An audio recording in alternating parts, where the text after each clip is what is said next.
Good afternoon, I'm Steve Hensley. First at 4, nearly 24 people from Maryland have come to the hazard area to help rebuild 2 homes and assist those who suffered during last July's floods.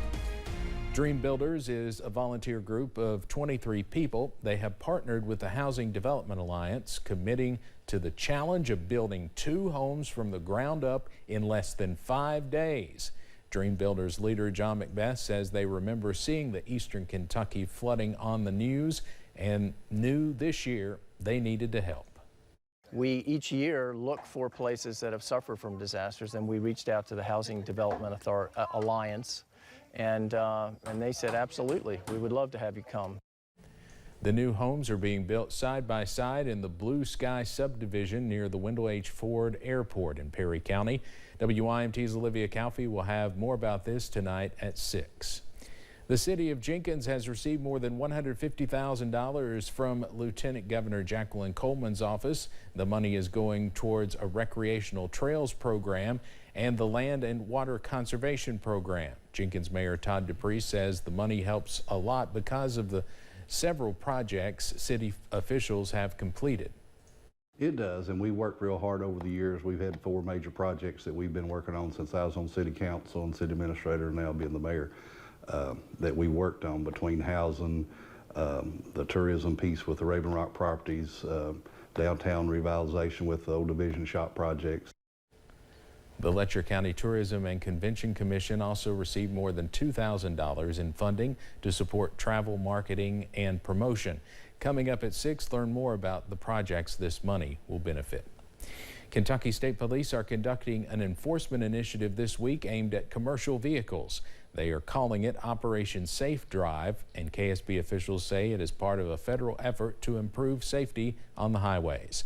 The enforcement will target unsafe driving behavior, which often leads to crashes involving passenger cars and commercial vehicles. Troopers will be looking for aggressive driving, speeding, tailgating, distracted driving, driving under the influence, and drivers not buckled up.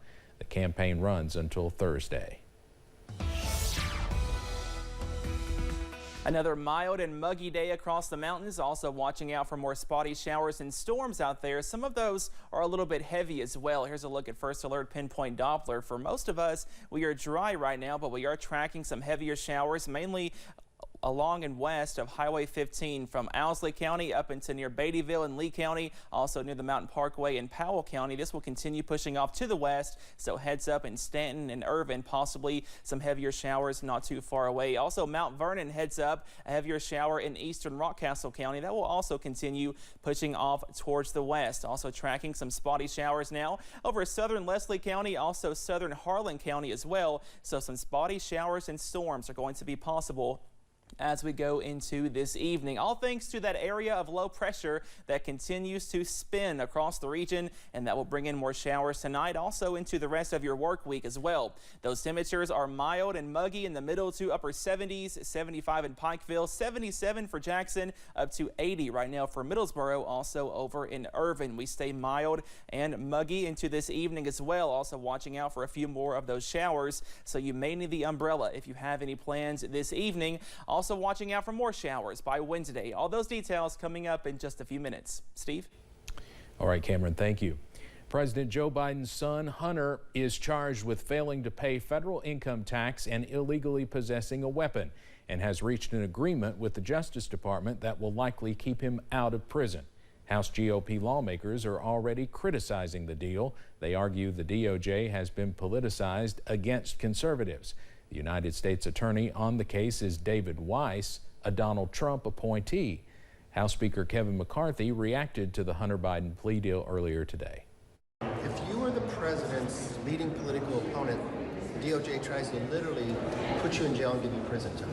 If you are the president's son, you get a sweetheart deal. Now, this does nothing to our investigation. It actually should enhance our investigations, because the DOJ should not be able to withhold any information now. House Oversight Chairman James Comer, a congressman from Kentucky, also criticized the Justice Department for only giving Hunter Biden, quote, a slap on the wrist.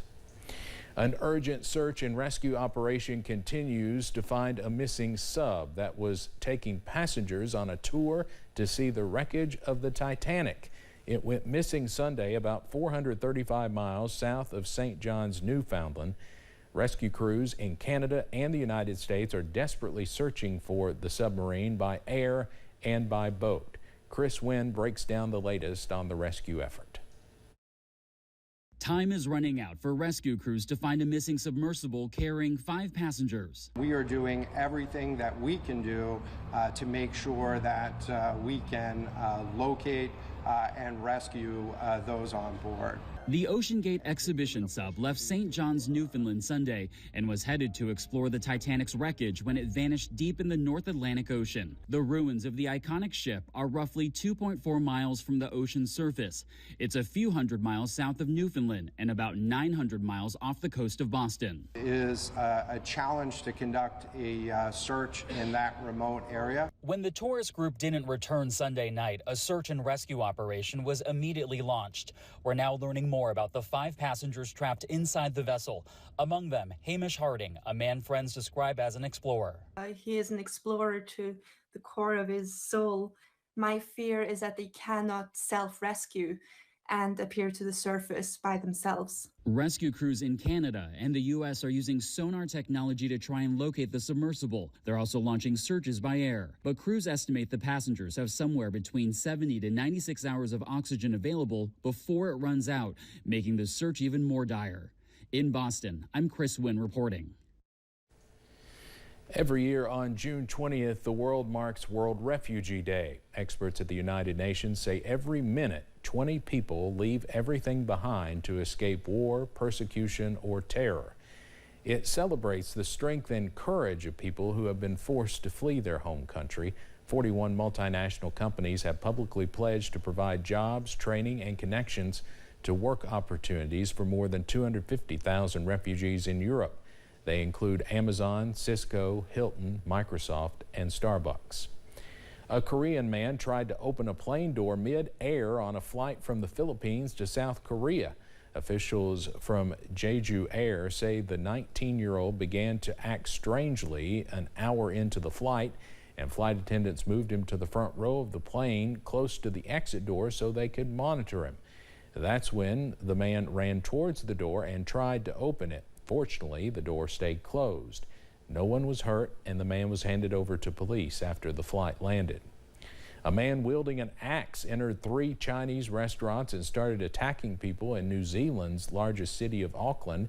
New Zealand officials say the attack sent 4 people to the hospital.